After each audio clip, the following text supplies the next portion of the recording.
Good day, engineers. So, solve tayo ng password problem, no? Under sa subject na Applied Mathematics. So, ito na yung MSTE, no? Naging ano pa to, parang AMST2 ganyan. Sobrang haba. Ngayon, pinaikli noong November 2023, no? Naging Applied Mathematics na lang. Okay, so, ito yung problem. So, noong November 2017, lumabas siya. Itong problem na to is galing sa book na Liton. Sikat na sikat yung book na yan na pinagkukunan ni Engineer Dakay, no?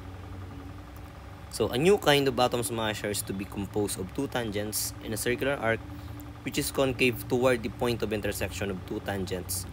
Each tangent in the arc of the circle is 1 mile long. What is the radius of the circle? So, use 1 mile is equal to 5,280 feet. Okay, so solution. So, una draw natin yung circle, no? Then, sabi, meron daw two tangents, no? So, ayan. Meron siyang two tangents. Then, anong masasabi dito? Yung circular arc niya raw is concave toward the point of intersection. So, paano ba yan, guys? So, ganito yung mukha niya. Yan. Pa-concave siya towards sa point of intersection. So, ayun. So, sabi, 1 mile long daw yung each tangent tsaka yung arc. So, ayan, no? So, ano nang gagawin natin, guys?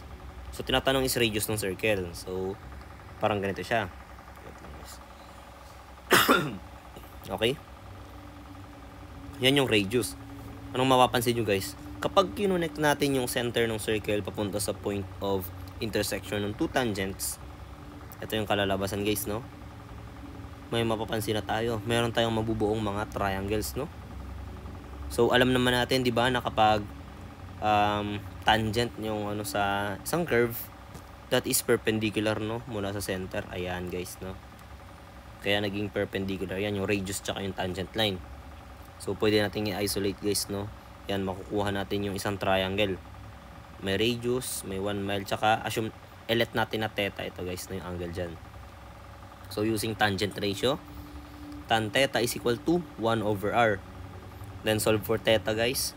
Theta is equal to arc tan 1 over r, diba? Okay, so anong next na gagawin natin? Focus tayo sa yung arc.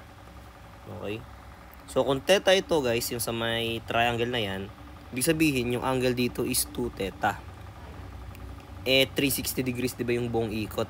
So, meaning, yung central angle nitong arc na to is 360 degrees minus 2 theta. So, naalala pa, formula, guys, no? May radius, may central angle tayo, tsaka meron tayong arc length. So, arc length formula, S is equal to R theta or R phi. Nilagay ko dito kasi nagamit na natin yung theta. So, substitute lang, guys, no? 1 is equal to R times yung angle natin, 360 degrees minus 2 theta. Ikaso dapat naka, ano to siya, guys, naka-radian. Kaya multiply natin ng pi over 180 degrees. So, ito, guys, no, yung theta, substitute natin, di ba, na-solve natin kanina, na arc tan 1 over r. Then, solving for r, chip solve lang, ito lalabas, guys, no, 0.2722 miles. Ang tanong kasi dito, guys, naka-feet.